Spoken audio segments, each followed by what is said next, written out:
Assalamualaikum warahmatullahi wabarakatuh. Saya Andri Pamungkas. Di sini saya akan menjelaskan tentang CP1 ilmu hayat.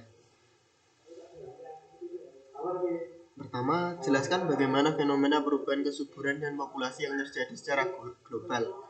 Menurutnya, tingkat kesuburan berarti populasi di hampir setiap negara dapat berkurang pada akhir abad.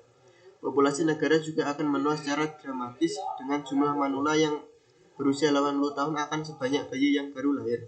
Tingkat kesuburan mengalami penurunan bukan karena berkurangnya jumlah sperma atau hal-hal lain yang biasa disinggung jika membahas fertilitas, namun ini karena lebih banyak perempuan yang tereduksi dan bekerja. Hal ini ditambah dengan meluasnya akses ke kontrasepsi, sehingga perempuan bisa memilih untuk memiliki anak dalam jumlah yang lebih sedikit. Dalam pandangan lain, banyak yang berpendapat bagus untuk lingkungan. Populasi dunia yang lebih kecil akan mengurangi emisi karbon dan deforestasi untuk lahan pertanian. Itu benar.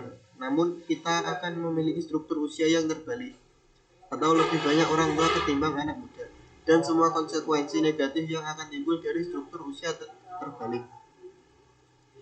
2. Hubungan keterkaitan antara kemiskinan dan kualitas lingkungan. Jelaskan menurut fenomena asal daerah Anda, bagaimana tanggapan Anda untuk menyelesaikannya. Kemiskinan tentu memiliki korelasi terhadap kualitas lingkungan karena lingkungan yang berkualitas baik merupakan pendukung terwujudnya kesejahteraan untuk masyarakat serta memperkecil angka kemiskinan secara umum.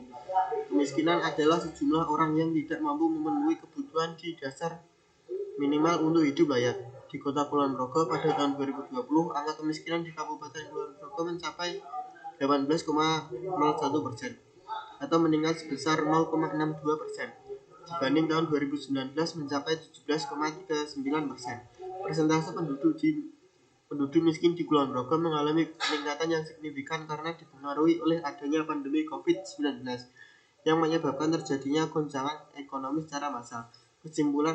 Kesimpulannya, kemiskinan memiliki hubungan kuat dengan kualitas lingkungan karena kualitas lingkungan dengan penduduk banyak berpengaruh dengan pertumbuhan ekonomi bahkan lapangan pekerjaan. Penduduk akan berkembang, sedangkan produksi pangan berkembang, sehingga laju pertumbuhan penduduk tidak akan terkejar oleh makanan dan minuman. Melihat hal demikian, pemerintah harus mengupayakan dan mengendalikan kualitas lingkungan yang dirasa merupakan salah satu faktor kemiskinan lingkungan. Tanggapan yang dapat saya berikan adalah segala upaya yang dilakukan untuk mengurangi angka kemiskinan harus dapat sejalan dengan upaya menjaga dan meningkatkan kualitas lingkungan agar dapat tercipta pembangunan berkelanjutan di Kota Kulon Progo ini. Selanjutnya, mengapa hewan besar dan ganas itu langka? Apa kaitannya dengan piramida makanan? Kelangkaan hewan besar dan ganas dikarenakan kepunahan yang wajar terjadi dalam seleksi alam.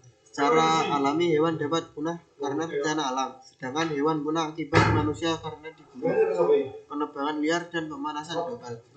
Hal tersebut bisa terjadi dikarenakan sebab-sebab ilmiah yang mengakibatkan hewan besar dan ganas itu langka, diantaranya 1.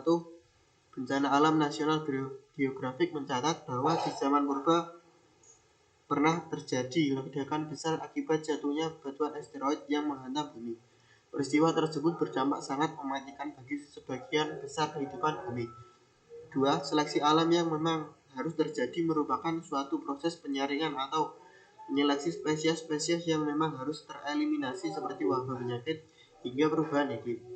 3. Semakin besar tubuh spesies merugikan bagi dirinya sendiri. Dengan kondisi tubuh yang seperti ini tentu akan membawa lebih banyak kerugian dibandingkan keuntungannya. Gerakan yang sangat lambat membutuhkan otot yang kuat membuat hewan-hewan besar tidak cukup sekatan dalam menghadapi bencana alam ataupun musuh yang dapat terjadi sewaktu-waktu. 4. Keterkaitan dengan piramida makanan dikarenakan jumlah makanan yang berkurang, entah itu herbivora maupun karnivora. Pasukan makanan bagi hewan besar juga pasti akan sangat banyak. Menurut penelitian dan studi, hilangnya pasukan makanan menjadi salah satu penyebab utama kepunahan yang mengakibatkan kelangkaan hewan besar. Perubahan iklim juga membuat banyak hewan-hewan kecil bermigrasi ke tempat di mana tumbuhan pada saat itu tidak menghasilkan daun yang dapat dikonsumsi oleh hewan-hewan herbivora besar. Pasokan makanan merupakan hal yang sangat penting bagi keberadaan hewan-hewan besar. Tanpa makanan yang cukup, pilihan mereka hanya ada dua, yakni beradaptasi ketat atau mati. Sekian dan terima kasih. Bila ada salah kata, mohon maaf. Wassalamualaikum warahmatullahi wabarakatuh.